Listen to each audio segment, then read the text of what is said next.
함께 읽은 말씀은 그 이삭이 이제 태어난 지 4년 정도가 지난 후에 있었던 사건입니다. 그 사건은 그 하갈과 이스마엘을 그 아브라함의 집에서 이제 내쫓는 거죠. 이제 추방하는 그러한 사건을 기록하고 있습니다. 그래서 오늘 보면은 그 사라와 그 하갈의 갈등이 있고 또 이스마엘과 이삭의 이런 대립이 있습니다. 오늘 8절 말씀 우리 함께 봉독하면 됩니다. 8절 시작.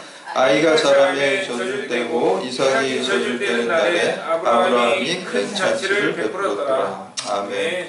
요즘에는 우리가 뭐 100일 잔치라는 거 잘 안 하잖아요. 아이가 태어나서 100일 있다가 잔치도 하고 사진도 하고. 저도 보니까 옛날에 100일 사진 그런 게 있더라고요. 떡도 넣고 그랬는데 옛날에는 했는데 요즘에는 안 해요. 근데 그 물어보니까 제가 어른들한테 옛날에는 그 아이들이 이렇게 의술이 지금처럼 발달이 안 돼서 잘 이렇게 죽었대요. 이렇게 태어나서 금방 죽고, 그리고 우리 부모님 세대만 해도 뭐 형제들이 굉장히 많은데 뭐 이렇게 한두 명 죽고 뭐 이런 게 굉장히 흔한 일이었어요. 그래서 그때 당시에는 이렇게 아이가 태어나면은 그래도 100일 정도는 지나야지 이제 아이가 살 수 있겠구나 이렇게 좀 안심을 해서 그걸 기뻐하면서 잔치를 한 거죠. 그래서 이제 100일 잔치를 한 거고. 근데 이제 요즘에 이제 돌잔치는 하죠.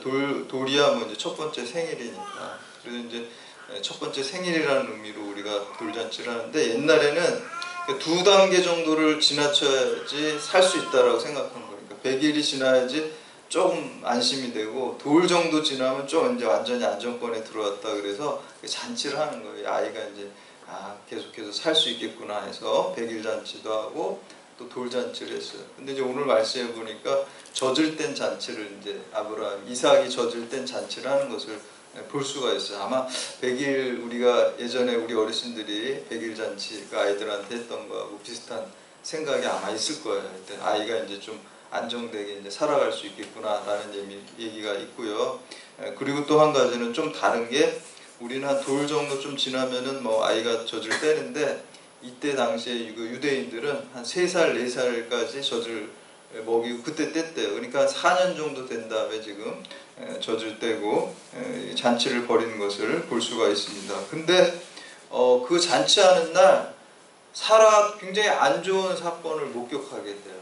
그래서 이제 하갈과 이스마엘이 추방되는 계기가 됩니다. 이게 어떤 거냐면 우리 9절 말씀 함께 봉독합니다. 9절 시작. 사라가 본즉 아브라함의 아들 애굽 여인 하갈의 아들이 이삭을 놀리는지라. 아멘.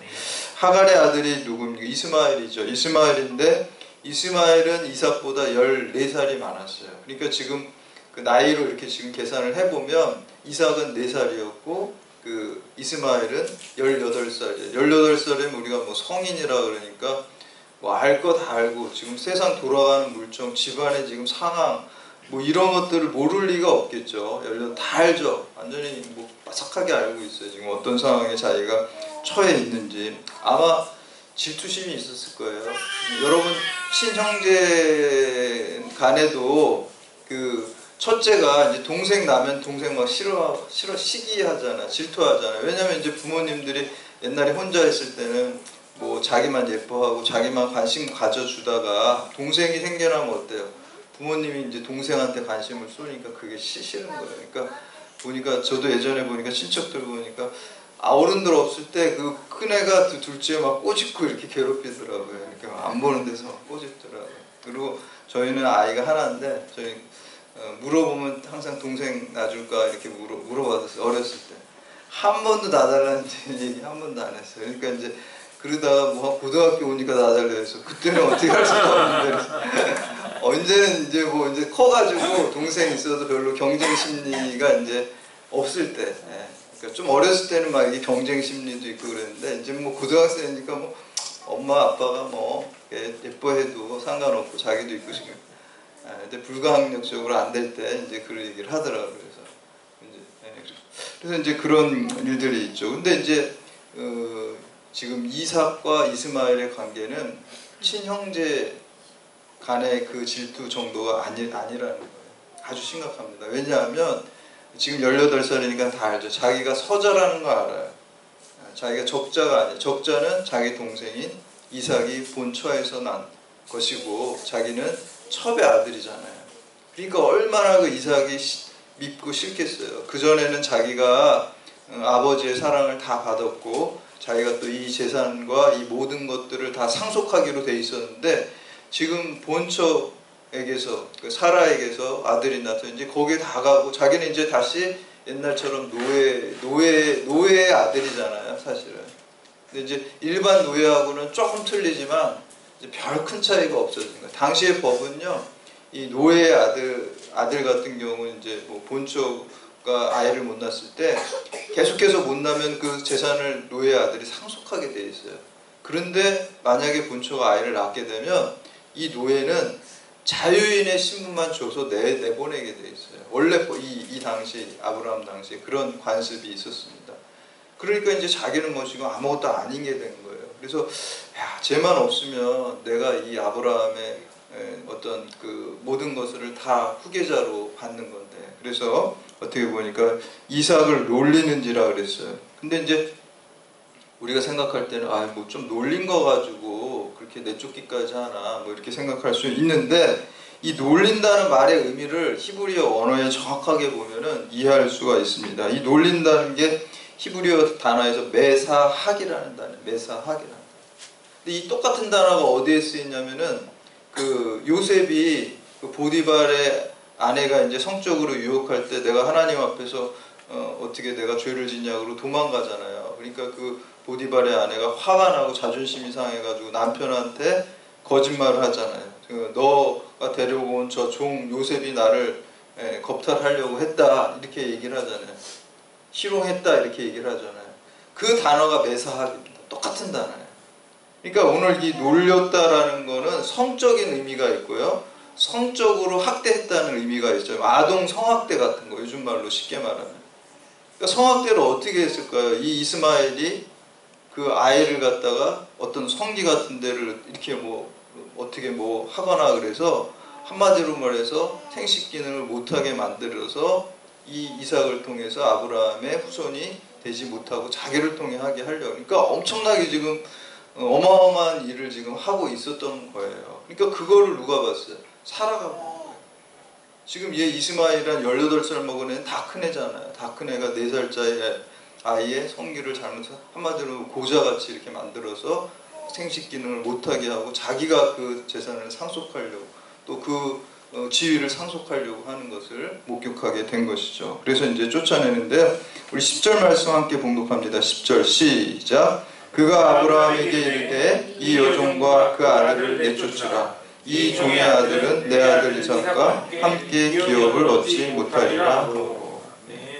원래 이 사라가 사실 우리가 볼 때 뭐 이렇게까지 잔인하나, 근데 잔인한 게 아니죠. 아까 원래는 이 나면은 내보내는 건데 내보내지 않고 4년을 사실 같이 있었어요. 4년을 같이 있었는데 이 일을 보고 내쫓게 됩니다. 그래서 사라의 말을 다 따라서 이제 내보내게 되죠. 사도 바울은 이 사건을 갈라디아서 4장 22절, 23절에서 그대로 기록하고 있습니다. 기록된 바 아브라함에게 두 아들이 있으니 하나는 여종에게서 하나는 자유 있는 여자에게서 낳았다 하였으며 여종에게서는 육체를 따라서 낳고 자유 있는 여자에게서는 약속으로 말미암아 얻었느니라. 약속으로 말미암아 영적인 자녀고 육적인 자녀라는 그 의미입니다. 그래서 육의 자녀, 영의 자녀가 우리가 생각할 때는 우리가 이렇게 예수 믿고 여러분들 여기 나온 사람 여러분 영적인 자녀들이에요. 그리고 예수 안 믿는 사람은 사실 육적인 자녀들이에요. 우리가 볼 때는 사회생활하고 일반 가정생활을 하는 데 있어서 육의 자녀나 영의 자녀나 세상적인 시각으로 볼 땐 별 차이가 없어 보여요. 그냥 저 사람들은 그냥 교회 다니지. 그러나 그게 아닙니다. 하나님의 시각으로 볼 때, 영적인 시각으로 볼 때는요, 육의 자녀와 영의 자녀는요, 하늘과 땅의 차이예요. 천국과 지옥의 차이예요. 그래서 오늘 말씀을 통해서 우리가 영의 자녀로서 어떻게 살아야 되는지를 새롭게 결단하는 시간 되시기를 주님의 이름으로 축원합니다. 첫 번째, 하나님께서는요, 육의 자녀도 보호하세요. 육의 자녀라고 다 멸망시키는 건 아니에요. 우리가 추수 전까지는 그래도 하나님께서 모든 사람에게 햇빛과 비를 주시듯이 육의 자녀들에게도 일정 정도의 자연스러운 하나님의 사랑과 보호가 있습니다. 무슨 당장 뭐 예수 안 믿는다고 멸망하는 건 아니잖아요. 근데 보시기 바랍니다. 그래서 하갈이 아브라함 집에서 쫓겨나서 이제 어디로 갈 것 같아요, 여러분들? 친정집으로 가야죠, 당연히. 이제 갈 데가 어디 있어요, 쫓겨나서. 친정집이 이집트예요. 창세기 12장에 보면 그 아브라함이 그 가나안 땅에 왔을 때 기근이 들었어요. 그래서 기근을 먹고 살 게 없으니까 어디로 갑니까? 이집트로 가게 되죠. 애굽으로 가서 거기서 속이잖아요. 자기 부인을 갖다가 여동생이라고 속여서 바로에게 뺏겨서 뭐 바로의 부인이 될 뻔한 사건이 있었잖아요. 근데 이제 하나님이 개입하셔가지고 이렇게 다시 나오게 될 때, 그때 바로가 내보낼 때, 다시 너 가나안 땅으로 가라 할 때 가축과 노예들을 줘요. 그때 그 노예들 준 중에 한 사람이 하갈이었어요. 그러니까 친정집이 어디에? 이집트로 다시 가는. 그래서 쫓겨나서 이집트로 이제 그 아이를 데리고, 이스마엘을 데리고 가게 되죠. 근데 뭐 그때 뭐 무슨 내비게이션이 있는 것도 아니고, 그리고 무슨 교통수단이 좋은 게 아니잖아요. 사막을 지나서 가야 되잖아요. 그러니까 이스라엘에서 남쪽으로 이렇게 그냥 향해서 이렇게 내려가는데, 이제 양식도 다 떨어지고 물도 떨어지고, 그리고 방향 감각도 조금 잃어버리게 됐어요. 거의 다 와가지고. 그래서 오늘 보면 14절 말씀에 이 부엘세바 광야에서 방황하였다, 방향을 잃어버렸다는 거죠. 이 부엘세바는 거의 그 이집트까지 거의 다 다다른 그 국경지대입니다. 그래서 거기서 잃어버려가지고 어떻게 합니까? 사막에서 길을 얻고 또 길을 잃어버리고 물도 없으니까 이제 꼼짝없이 죽게 된 거예요. 그런데 보면은 여러분, 그 이스마엘은 18살이니까 얼마나 건강한 청년입니까? 그런데 그 건강한 청년은 지금 거의 혼비 상태로 누워있고, 그 오히려 나이가 더 있는 엄마, 여자인 엄마는 오히려 아직 그래도 그 정도는 아닌 거예요. 그래서 이렇게 가만히 보면은 체력이 지금 엄마가 더 강한 거예요. 이 이스마엘은 그 비록 그 노예 첩의 아들이었지만 이삭이 태어나기 전까지 부잣집 도련님으로 고생 하나도 안 하고 자란 거예요. 고생 하나도 안 하고 자라다가 이 힘든 일 당하니까 그냥 탁 체력이 쓰러진 거고, 하갈은 무슨 출신입니까? 노예 출신입니다. 그래도 노예, 원래 노예였어요. 그러니까 뭐 험한 일 다 하고 체력이 그래도 있는 여자였어요.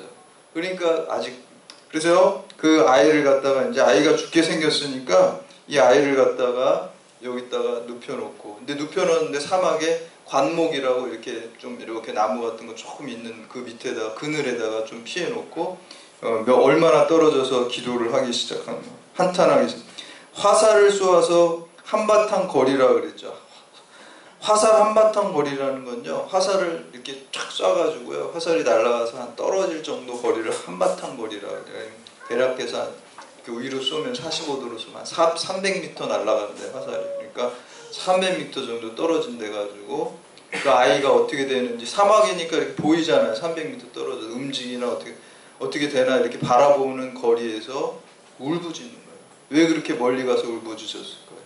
혹시 아이가 들어서 마음에 함께 절망을 할까봐 눈물을 보이지 않기 위해서 300m 정도 떨어져서 또 눈에는 보이는 그 가시거리에서 이렇게 두고서 이 하갈이 호소하고 울부짖기 시작한 거죠. 하나님께 울부짖기 시작한 거죠. 그때 울부짖었을 때 그 음성을 하나님께서 들으시는 것을 볼 수가 있습니다. 여러분, 이스마엘이라는 이름이 뭡니까? 이스마엘 이름이 하나님께서 들으신다는 거예요. 하나님께서 지어주신 이름이에요. 처음에 이제 그 사라하고 갈등이 있었을 때도 그때 한번 나갔었죠. 가출을 한번 했을 때 하나님께서 다시 돌아가라고 그러고 그 아이 이름을 지어줬어요. 내가 그 아이 하나님께서 들으신다라는 이름을 지어주셔서 들었습니다. 예수님께서요, 마태복음 5장 45절에 하나님께서 그 해를 악인과 선인에게 비추시며 비를 의로운 자와 불의한 자에게 다 주신다 그랬어요. 모든 사람에게 자연계시로 다 주십니다. 그래서 여러분, 육의 자녀라고 해서 바로 멸망하지 않아요. 곡식과 가라지를 그대로 두고요, 최종 심판, 추수할 때 그때 최종적인 심판을 하는 것입니다. 그래서 여러분, 성경에 보면 뭐라고 나와 있어요? 악인의 형통을 부러워하지 말라 그래요. 육의 자녀가 영의 자녀가 지금 우리가 볼 때는 별로 구별이 안 되는 것처럼 보이지만 아닙니다. 예. 마지막에 반드시 구별이 됩니다. 마지막에 반드시 심판하십니다.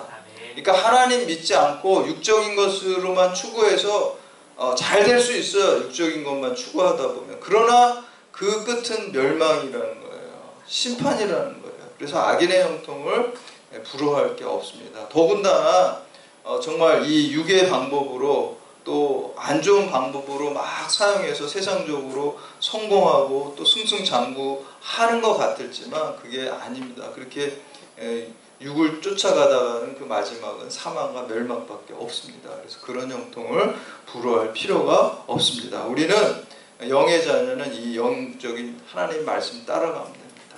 아멘. 말씀 따라갈 때 내가 좀 손해보는 것 같고 내가 좀 이렇게 세상을 막 약삭빠른데 좀 내가 이렇게 순진하게 사는 거 아닌가 그런 생각 버리세요. 순진하게 사는 게 좋은 거예요. 조금 손해보는 것 같죠? 조금 손해볼 수도 있어요. 그런데 하나님께서 다 채워주시고 보호해 주십니다. 다 우리가 살 수 있게 해주시고 맨 마지막에는 그렇게 순진하게 하나님 말씀 쫓아간 사람들에게 영의 자녀들에게 말할 수 없는 영광과 축복을 주실 줄 믿으시길 바랍니다. 그게 믿음이에요. 내가 이 말씀 따라가다가 손해보는 거 아닌가 이런 염려하실 필요가 없습니다. 손해보는 게 십자가입니다. 말씀 쫓아가서 손해보는 게 십자가예요. 하나님께 부활의 영광을 주실 줄 믿으시기 바랍니다. 두 번째는 육의 자녀와 영의 자녀가 되는 것은 어머니에게 달렸습니다. 이게 굉장히 여기 여자분들은 특히 잘 들으세요. 어머니에게 달렸어요. 그래서 다 책임입니다.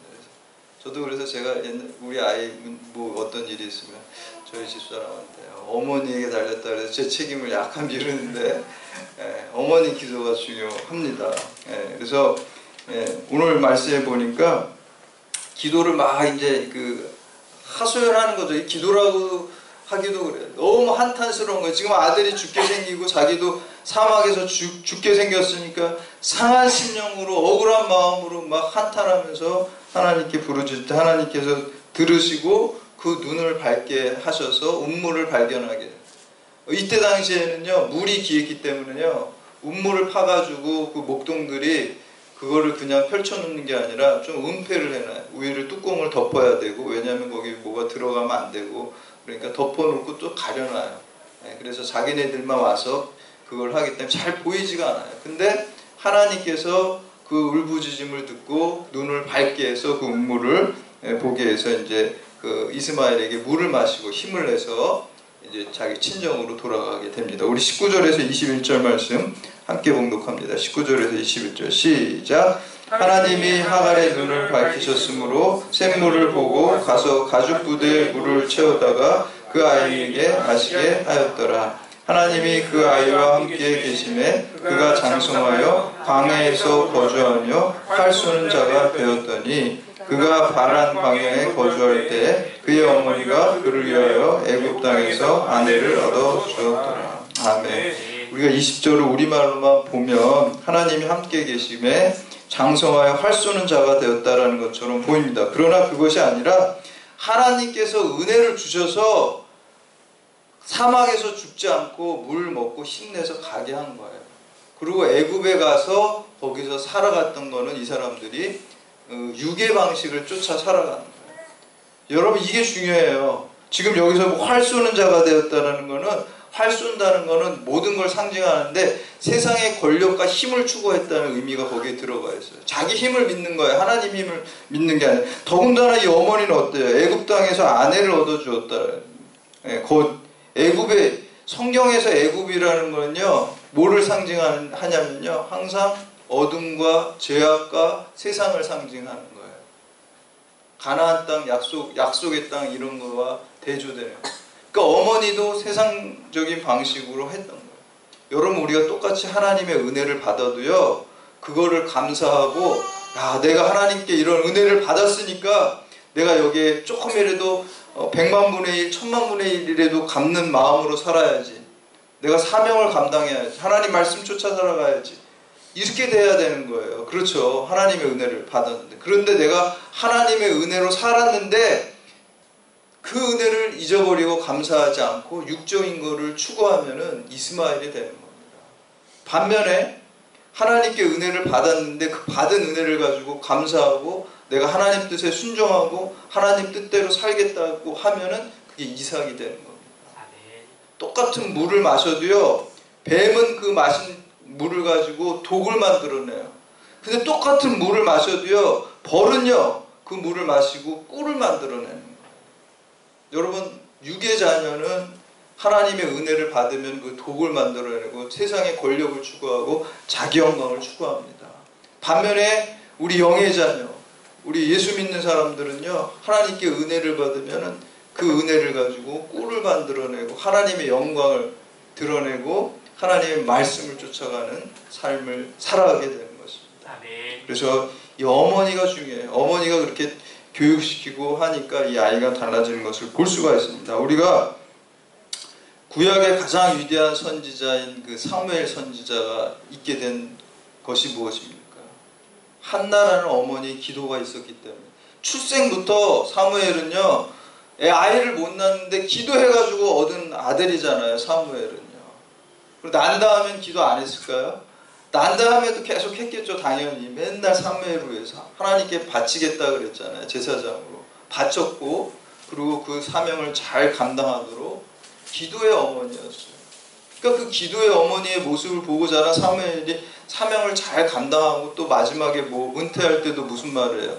내가 기도를 쉬는 죄를 결단코 범하지 않겠다 그랬잖아요.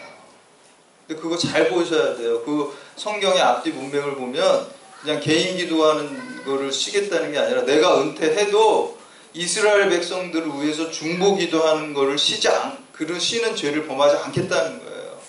여러분, 다시 말하면요, 여러분, 우리 성도가 중보 기도하지 않으면 그 죄라는 거예요. 여러분, 다른 사람들을 위해서, 우리 교회를 위해서, 선교를 위해서 그 중보 기도를 쉬지 말아야 돼요. 그래서 사람들이 맨날 사무엘 그 선지자 말씀을 인용할 때 기도를 쉬는 죄를 범하지 않겠다. 그런데 반만 하는 거예요. 개인 기도가 아니에요. 사실은 사무엘 선지자. 내가 이 현직에서 은퇴하지만 그래도 내가 이스라엘 백성을 놓고 내가 기도하겠다라는 거예요. 그 기도를 쉬지 않겠다는 거예요. 그게 중요합니다. 그래서 우리 성도도 중보 기도 쉬면 안 되는 거예요. 중보 기도를 열심히 해야 돼요. 그래서 그 사무엘 선지자를 만든 거는 한나라는 어머니의 기도였어요. 어거스틴이라는 그 신학자는요, 교회가 처음에 교부잖아요. 교회가 처음에 세워지고 기독교 신학을 처음 체계를 잡은 사람이 어거스틴이에요. 어거스틴은 원래 막 방탕한 생활하고요, 젊었을 때 나가가지고 아이 낳고 동거한 사람이에요. 그리고 세상 쾌락에 빠져 살던 사람인데 누가 기도를 했냐면 그 어머니 모니카가 끝까지 아들을 위해서 기도를 했어요. 그래서 회심한 거예요. 그리고 기독교 역사상 기독교 신학의 첫 번째 체계를 세운 사람이 성 어거스틴입니다. 그렇게 방탕한 자녀가, 방탕한 아들이 회심하고 기독교 역사에 큰 획을 그을 수 있었던 것은 어머니 모니카의 기도가 있었기 때문에. 그럼 존 웨슬리 목사님은 감리교를 창시하고 또 큰 경건주의 기독교 역사상 큰 영향을 미쳤어요. 근데 이 웨슬리 목사님의 수산나 웨슬리의 어머니의 기도가 있었어요. 여러분, 미국에서 그 기도 대통령이 누굽니까? 미국 링컨 대통령, 백악관을 뭐 기도실로 만든 대통령인데, 그리고 노예 해방을 했잖아요. 근데 그 링컨을 만든 거는 링컨 뒤에 있었던 그 낸시라는 그 어머니의 기도가 있었기 때문에 그 대통령이, 링컨 대통령이 기도 대통령이 되고, 그리고 또 큰 일을 감당할 수 있었던 것입니다. 다 기도의 사람들, 또 위대하게 쓰임받은 사람, 어머니의 기도를 보고 그걸 배우는 거예요. 그래서 어머니의 기도가, 또 어머니가 그 영적인 자녀, 육적인 자녀를 만든다는 것입니다. 마지막으로 세 번째, 우리가 영의 자녀가 된 것은 하나님의 절대 주권입니다. 우리가 성경 보면 잘 이해가 안 되는 경우가 있어요. 왜냐하면 그 이삭의 아들이 누굽니까? 이삭의 아들이 에서와 야곱이죠. 에서와 야곱이죠. 쌍둥이잖아요. 근데 그 성경 말씀에 보면요, 이사야서 43장 1절에 보면 이렇게 나와요. 야곱아, 너를 창조하신 여호와께서 지금 말씀하시니라. 이스라엘아, 너를 지으신 이가 말씀하시니라. 너는 두려워하지 말라. 내가 너를 구속하였고 내가 너를 지명하여 불렀나니 너는 내 것이라. 이렇게 얘기를 합니다. 야곱을 불렀다는 거예요. 여러분, 야곱과 에서가 태중에 있었을 때 하나님께서 작은 아이를 선택했다고 나오는 거예요. 여러분, 그게 솔직히 이성적으로 이해가 안 가죠. 아직 태중에 있는 애가 무슨 뭐 믿음의 결단을 한 것도 아니고 걔가 윤리적으로 도덕적으로 하나는 잘못 살고 잘 산 게 아니잖아요. 아직 태중에 있을 때 하나님께서 야곱을 선택했다는 거예요. 이성적으로 이해가 안 가죠. 그게 하나님의 절대 주권입니다. 여러분, 오늘날 우리가 이 자리에 영의 자녀로 하나님의 자녀로 앉아 있는 것이 뭐 이 밖에 있는 사람들보다 더 똑똑하고 더 윤리적인 뭐 엄청난 삶을 살아서 이곳에 있는 게 아닙니다. 하나님의 주권과 은혜로 있는 것입니다. 그래서 이게 하나님의 뜻이고 우리가 이해가 다. 그래서 여러분, 이제 중세 후기에 오면은 하나님의 그 중세 중기까지는 하나님의 뜻을 주지주의 이성적으로 다 이해하고 밝히려고 그랬어요. 근데 중세 말기에 오면 뭐 둔스 스코투스나 윌리엄 오캄이라는 사람은 주의주의를 말해요. 우리가 하나님의 뜻을 이성적으로 다 알 수 없다는 거예요. 그 주의라는 게 하나님의 의지라는 거예요. 하나님의 뜻이라는 거예요. 나중에 우리가 뭐 하나님 만나면 그걸 이제 좀 알 수는 있겠지만 지금의 우리가 유한자인 우리 인간이 무한자이신 하나님의 뜻을 이성적으로 다 파악할 수 없다는 거예요. 거기 하나님 뜻이 있는 걸 믿는 겁니다. 그러니까 그게 은혜인 거죠. 우리를 하나님께서 영의 자녀로 또 축복받는 자녀로 삼으신 것을 믿고 감사하시기를 바랍니다. 이게 하나님의 절대 주권입니다. 그렇다고 한다면 우리가 이제 어떻게 살아야 됩니까?